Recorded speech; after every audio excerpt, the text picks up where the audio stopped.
कवितेचं नाव आहे माय. इसरलो नाही माय तुह ते जात्यावरलं गाणं. इसरलो नाही माय तुह ते जात्यावरचं गाणं. जात्याच्या चक्कीसारखंच तुह ते माझ्यासाठीचं झिजणं. इसरलो नाही माय भोकं पडलेल्या त्याच जुन्या तव्यावर माझ्यासाठी भाकरी बनवणं. अन रानातलं ते वांझाट सरतन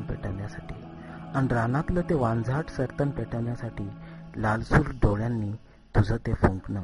इसरलो नाही माय मजुरीला येळ होईल म्हणून तुझं ते भराभर आटोपणं.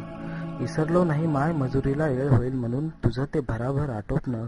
सावलीला मला निजवून निंताच तासातून तुझं ते माझ्याकडचं डोकावणं. इसरलो नाही माय पैसाठी जीवनाविरुद्ध तुझं ते अखंड एकाकी लढणं. अन फक्त माझ्यासाठीच तुझं ते लाचार जगणं. माय आत्ता भी ध्यानात आहे तुह ते गुच्चाप रडणं. माय आत्ता भी ध्यानात आहे तुह ते गुच्चाप रडणं. म्या विचारल्यावर मला तुझं डोळ्यात कचरा गेलाय म्हणणं.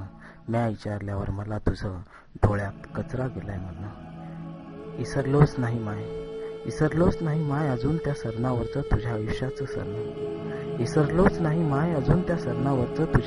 सरणं. आयुष्याच्या शेवटापर्यंत तुझं ते माझ्यासाठीचं झुंजणं. इसरलो नाही माय.